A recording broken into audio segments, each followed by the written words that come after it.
আলাইকুম ওয়া রাহমাতুল্লাহ। নিউ টিভির বাংলা নিউজে আপনাদের স্বাগত। সাথেই থাকছি আমি নূর আজিজা। আজ 1 জুন 2026। কক্সবাজারের উকিয়া উপজেলার বালুখালী রোহিঙ্গা ক্যাম্পে আবারও আধিপত্য বিস্তারকে কেন্দ্র করে সন্ত্রাসী গোষ্ঠীর ব্যাপক গোলাগুলি ও তাণ্ডবের খবর পাওয়া গিয়েছে। এতে সাধারণ রোহিঙ্গা ও স্থানীয় বাসিন্দাদের মাঝে চরম আতঙ্ক ও নিরাপত্তাহীনতা বিরাজ করছে। 1 জুন 2026 সোমবার ভোররাতে বালুখালী 8 ইস্ট নম্বর ক্যাম্পের B40 এবং B41 ব্লকে এই ঘটনা ঘটে।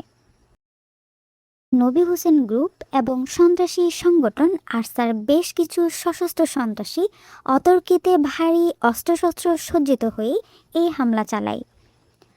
প্রত্যক্ষদর্শীদের বরাত দিয়ে জানা গিয়েছে, সন্ত্রাসীরা এলাকাটিকে ঘিরে ধরে প্রায় 20 থেকে 30 রাউন্ড ফাঁকা গুলি বর্ষণ করে। হঠাৎ মধ্যরাতে এই বিপুল পরিমাণ গোলাগুলির শব্দে পুরো ক্যাম্প এবং আশেপাশের এলাকায় তীব্র আতঙ্ক ছড়িয়ে পড়ে। অভিযুক্তদের পরিচয়। ক্যাম্পের সাধারণ বাসিন্দাদের দেওয়া তথ্য অনুযায়ী এই সন্ত্রাসী কর্মকাণ্ডের মূল হোতারা হলেন 1. জবিউল্লাহ। তিনি নবী হোসেনের আত্মীয়।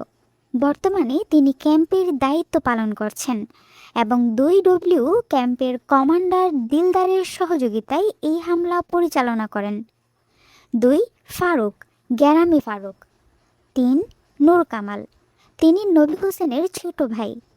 জানা গিয়েছে জবিউল্লাহ ও নূর কামাল মূলত সন্ত্রাসী হাসিম মাজির পরামর্শ ও ইন্ধনে এই ঘটনা ঘটিয়েছে।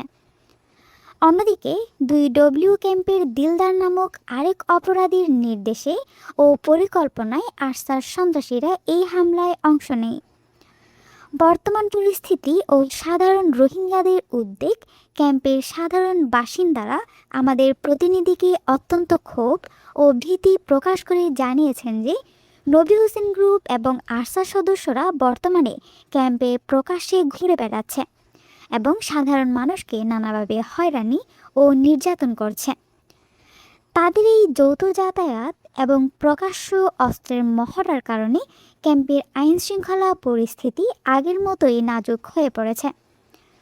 ভুক্তভোগী সাধারণ রোহিঙ্গা জনগোষ্ঠীর পক্ষ থেকে বাংলাদেশ সরকারের নিকট আকুল আবেদন জানানো হয়েছে যেন অত্যন্ত দ্রুততার সাথে চিরুনি অভিযান পরিচালনা করে এই সমস্ত সন্ত্রাসীদের গ্রেফতার করা হয়।